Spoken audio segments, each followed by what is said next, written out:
वहीं जदयू प्रवक्ता नीरज कुमार ने पत्रकार वार्ता करते हुए बीजेपी पर जमकर हमला बोला।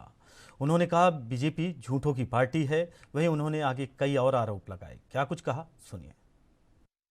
उसमें एक महत्वपूर्ण कारण हम लोगों ने बताया था कि देश में जो केंद्र में बैठी हुई सरकार और जो भारतीय जनता पार्टी है, वो संवैधानिक संस्थाओं का हनन कर रही है, उसको कमजोर कर रही है, देश के संविधान की धज्जियां उड़ाई जा रही हैं। तो हमारी पार्टी की राष्ट्रीय कार्यकारिणी ने इस पर प्रस्ताव पारित किया और इस संदर्भ में आप तमाम लोग, मीडिया के लोग गवाह हैं कि हमारे लिए चिंता का विषय इसलिए हुआ कि हमारे मुख्यमंत्री नीतीश कुमार जी, जो बेटियों के सशक्तिकरण के लिए जाने जाते हैं, महिला सशक्तिकरण में बिहार रोल मॉडल स्टेट माना जाता है। और इस संदर्भ में देश के पूर्व राष्ट्रपति प्रतिभा पाटिल जी जब बिहार आई थी तो उन्होंने कहा था कि बिहार मॉडल स्टेट है। लेकिन देश के अंदर भारतीय जनता पार्टी जिस ढंग का आचरण पेश कर रही है, वह देश के लिए चिंता का विषय है। हमारी चिंता इस बात के लिए कि संवैधानिक संस्थाएं बचेंगी कि नहीं बचेंगी, देश के अंदर में सामाजिक मूल्य संरक्षित रहेंगे या नहीं रहेंगे। यह सवाल किसी व्यक्ति का नहीं है, सवाल है कि जो जघन्य अपराध हुआ और जिस तरीके का आचरण पेश किया गया, कानून की धज्जी उड़ा दी।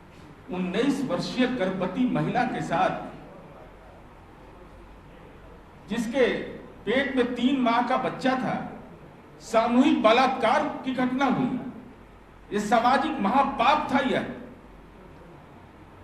और उसके बाद वहां न्यायालय से जब न्याय की उम्मीद नहीं रही, सीबीआई ने जांच किया, माननीय मुंबई उच्च न्यायालय में केस ट्रांसफर हुआ, आजीवन कारावास की सजा सुनाई गई। चूंकि यह जघन्य अपराध था यह, और कानून का राज की बात करते हैं लोग, तो हम उनसे पूछना चाहते हैं कि जंगल राज किसको कहते हैं और क्या हालात हुआ वहां। उस मामले की मैं चर्चा करना चाहता हूं। उसके पहले मैं यह बताना चाहता हूं कि सजा माफी का क्या प्रावधान है देश के संवैधानिक व्यवस्था में। महामहिम राष्ट्रपति, महामहिम राज्यपाल और राज्य सरकार द्वारा गठित परिहार समिति इसके लिए बनी हुई है। यही व्यवस्था है देश के अंदर में, और देश के अंदर इसी व्यवस्था के आधार पर सजा माफी की घोषणा की। उसके व्यवहार के बारे में, उसके हेल्थ के बारे में मेडिकल रिपोर्ट उसकी समीक्षा करती है, और ऐसे मुकदमे में प्रदेश के जेल आईजी प्रदेश के उच्च न्यायालय को सुझाव या निर्देश देते हैं।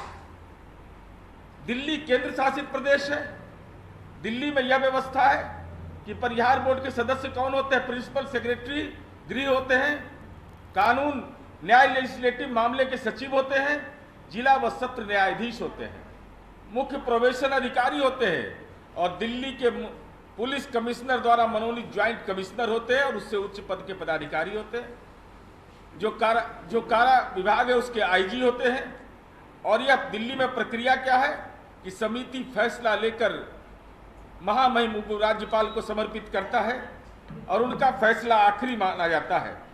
लेकिन उसमें भी यह तय है कि हत्या या बलात्कार जैसे जघन्य अपराध में माफी की बात नहीं की जाती। सिविल राइट एक्ट 1955 का उल्लंघन, 14 वर्ष से कम उम्र के व्यक्ति की हत्या करने वाला, 1 से अधिक हत्या के मामलों में माफी नहीं दी जाएगी। इसी बिहार में क्या प्रावधान है? यहाँ गृह सचिव रहते हैं परिहार बोर्ड में, विधि सचिव रहते हैं, जेल आईजी रहते हैं, माननीय उच्च न्यायालय द्वारा नामित डिस्ट्रिक्ट और सेशन जज रहते हैं, डीजीपी द्वारा नामित जेल सुपरिटेंडेंट होते हैं, और प्रोबेशन के लोग होते हैं। लेकिन गुजरात का देख लीजिए इनका मॉडल, ये गुजरात का मॉडल जरा इनका अवलोकन कर लीजिए, कितना बड़ा जघन्य अपराध इस देश के अंदर में